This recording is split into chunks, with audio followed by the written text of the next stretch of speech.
വന്യമൃഗത്തെ വേട്ടയാടി ഇറച്ചിയാക്കി വീട്ടിൽ സൂക്ഷിക്കുന്നുണ്ടെന്ന രഹസ്യവിവരത്തെ തുടർന്ന് നടത്തിയ പരിശോധനയിൽ എടവണ്ണ ഊർക്കാട്ടിരി കിഴക്കേപ്പറമ്പ് സെബാസ്റ്റ്യൻ എന്നയാളുടെ വീട്ടിൽ നിന്നും കാട്ടുപന്നിയുടെ ഇറച്ചി കണ്ടെടുത്തു. വന്യമൃഗത്തെ വേട്ടയാടി ഇറച്ചിയാക്കി വീട്ടിൽ സൂക്ഷിക്കുന്നുണ്ട് എന്ന രഹസ്യവിവരത്തെ തുടർന്ന് Nilambur flying squad staff Nilambur north division Edavanna range Kodumpuzha station പരിധിയിലെ ഊർങ്ങാട്ടിരി ഗ്രാമപഞ്ചായത്തിലെ 3-ാം വാർഡിലെ കിഴക്കേപ്പറമ്പ് വീട്ടിൽ സെബാസ്റ്റ്യൻ എന്നയാളുടെ വീട്ടിൽ അന്വേഷണം നടത്തുകയും ഫ്രിഡ്ജിലും കുക്കറിലുമായി സൂക്ഷിച്ച നിലയിൽ കാട്ടുപന്നിയുടെ ഇറച്ചി കണ്ടെടുക്കുകയും ചെയ്തു.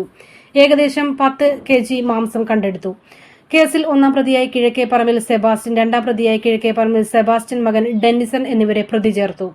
Nilambur flying squad range forest officer V Bijesh Kumar, section forest officer CK Vinod, beat forest ഓഫീസർമാരായ PP Ratheesh, NP Pradeep Kumar, Shailaja Muppali, Abdul Nasar C, flying squad driver എന്നിവർ ഓപ്പറേഷനിൽ പങ്കെടുത്തു.